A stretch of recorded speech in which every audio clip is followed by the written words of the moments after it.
नमस्कार दोस्तों, आज हम एनसीईआरटी हिस्ट्री के प्राचीन भारत के अंतर्गत प्रागैतिहासिक काल के महत्वपूर्ण प्रश्नों को कवर करेंगे, जो कि आपके आगामी एग्जाम से संबंधित ओरिएंटेड एवं सिलेक्टेड क्वेश्चन हैं। तो इन प्रश्नों को दोस्तों बहुत ध्यान से देखिएगा। तो समय का ध्यान रखते हुए चलते हैं प्रश्नों की तरफ। तो आज का पहला प्रश्न है, प्रारंभिक पूर्ण मानव को किस नाम से जाना जाता था? तो इसका कौन सा ऑप्शन सही होगा?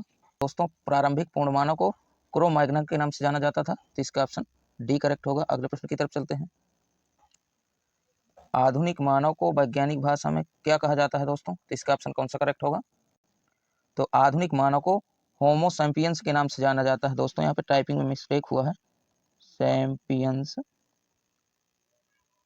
होमो सैपियंस के नाम से जाना जाता है, तो इसका ऑप्शन डी करेक्ट होगा। अगले प्रश्न की तरफ चलते हैं। किस स्थल पर प्रथम भारतीय पुरापाषाण कलाकृति की खोज हुई थी? तो इसका ऑप्शन कौन सा करेक्ट होगा?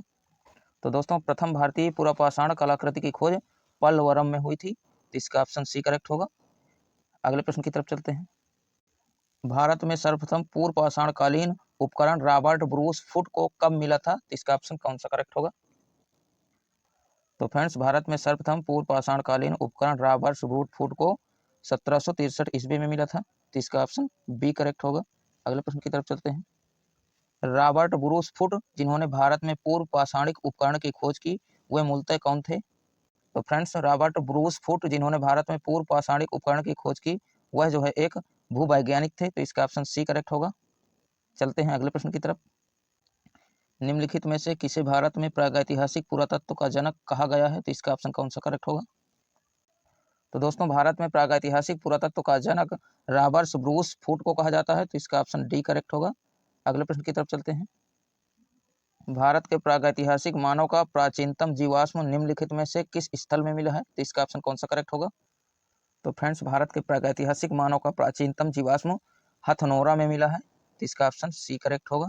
अगले प्रश्न की तरफ चलते हैं।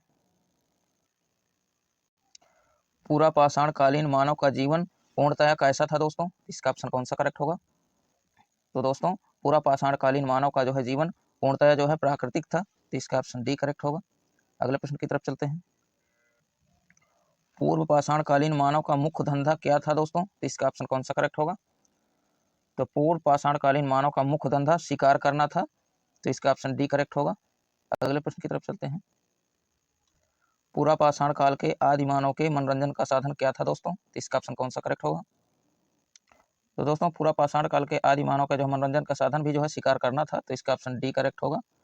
तो पूरा पाषाण काल के जो है मानव के लिए जो है मनोरंजन का साधन शिकार था, और जो है उस समय भोजन का भी जो है उपलब्धता हो जाती थी शिकार से, और जो है उनका मनोरंजन भी हो जाता था, तो इसका ऑप्शन डी करेक्ट होगा। अगले प्रश्न की तरफ चलते हैं। पूरा पाषाण युग में मनुष्य द्वारा की गई सबसे बड़ी खोज कौन थी दोस्तों? तो इसका ऑप्शन कौन सा करेक्ट होगा? तो फ्रेंड्स, पूरा पाषाण काल में मनुष्य द्वारा की गई सबसे बड़ी खोज जो है आग जलाना था, तो इसका ऑप्शन ए करेक्ट होगा। अगले प्रश्न की तरफ चलते हैं। दोस्तों, यदि हमारी क्लास आपको पसंद आए और ये प्रश्न आपके एग्जाम की दृष्टि से हेल्पफुल हो, तो आप हमारे चैनल को लाइक, शेयर और सब्सक्राइब जरूर करना, ये उम्मीद हम आपसे करते हैं।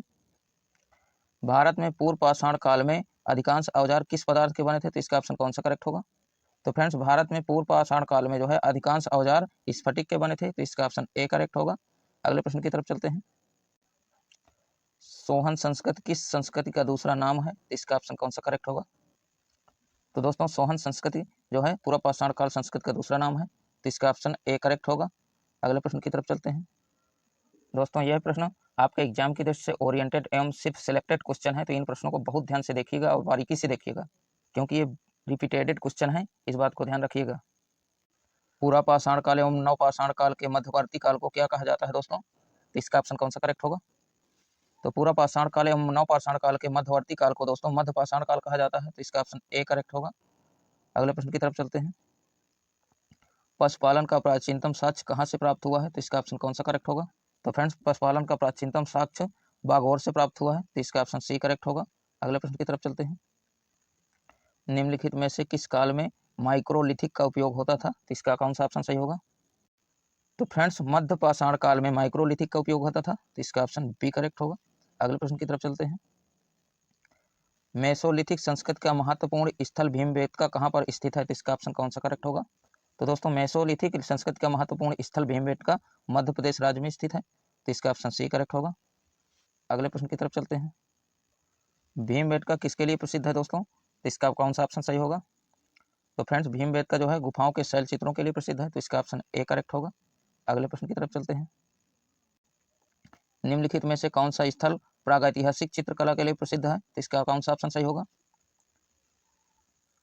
तो दोस्तों भीमबेटका जो है प्रागैतिहासिक चित्रकला के लिए प्रसिद्ध है, तो इसका ऑप्शन सी करेक्ट होगा। अगले प्रश्न की तरफ चलते हैं।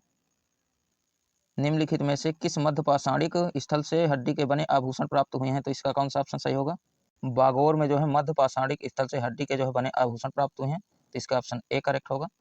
अगले प्रश्न की तरफ चलते हैं। पूरा पाषाण काल में आदि मानव के मनोरंजन का साधन क्या था दोस्तों? इसका आंसर जो है आपको कमेंट बॉक्स में बताना है। आधुनिक मानव को वैज्ञानिक भाषा में क्या कहा जाता था दोस्तों? तो इसका भी जो है आंसर आपको कमेंट बॉक्स में बताना है। ये सफर शुरू हमने किया है, अब सब मिलकर चलते हैं, उनको भी साथ ले चलते हैं जो टूटी छत में रहते हैं, तुम साथ रहना बस मेरे, वो घड़ी भी जल्दी लाएंगे, मेहनत करके तुम में भर के हम मंजिल तक पहुंचाएंगे। तो दोस्तों जुड़े रहें हमारे goal of student study platform से।